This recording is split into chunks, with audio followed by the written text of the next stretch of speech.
कन्नड तालुक्यातील मकरंदपूर शिवारातील रस्ता अतिक्रमित असल्याने येथील संतप्त नागरिकांनी या गोष्टीला विरोध दर्शवत संबंधित शिवरस्ता हा अतिक्रमणातून मोकळा करावा या मागणीसाठी मागील 5 दिवसापासून शेतकऱ्यांनी उन्हाच्या कडाक्यात आंदोलन केले आहे।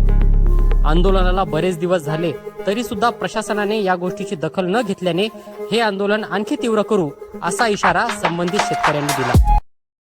बाबा, एवढ्या कडाक्याच्या उन्हामध्ये तुम्ही लोक इथं आंदोलन करताय, नेमकं काय मागण्या आहे तुमच्या? आमच्या मागण्या अशा आहे की आम्ही सगळे पीडित शेतकरी आहे आणि आमचा हा मकरंदपूर जो शिवरस्ता आहे बर हा सगळा अतिक्रमण झालेला आहे बर आणि नकाशाप्रमाणे तो आम्हाला रस्ता मोकळा करून देण्यात यावे। त्याच्यामुळे आमची काय आहे, शेती पडीत पडणार नाही आणि आमचे हाल होणार नाही।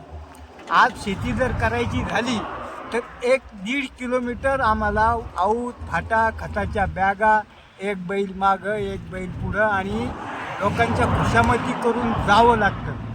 पीकही काढता येत नाही, पीक वेळेवर पेरता येत नाही। त्याच्यासाठी अतिक्रमण झालेला हा शिवरस्ता नकाशाप्रमाणे आम्हाला मोकळा करून देण्यात यावा अशी आमची शासनाला विनंती आहे। आणि या शासनाने किती दिवसापासून तुम्ही इथं आंदोलनाला बसलेले? आता आम्ही 25 तारखेपासून आम्ही याच्या अगोदर आम्हाला 7 तारखेला तारीख दिली होती। बर, त्यावेळेला पण काम झालं नाही। त्याच्यानंतर 25 तारीख दिली। 25 तारखेला काही अधिकारी आले, वापस निघून गेले। त्याच्यानंतर आम्ही ठिय्या आंदोलन सुरू केलेलं आहे 25 तारखेपासून तर आजपर्यंत आमचं हे ठिय्या आंदोलन चालू आहे।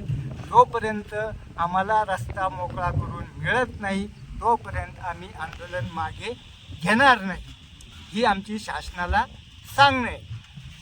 आणि शासनाने आमचा अंत पाहू नये आणि आमचा जीवसुद्धा घेऊ नये, तरी आम्हाला सरकारने, मायबाप सरकारने, शासनाने हा शिवरस्ता नकाशाप्रमाणे आम्हाला मोकळा करून देण्यात यावा।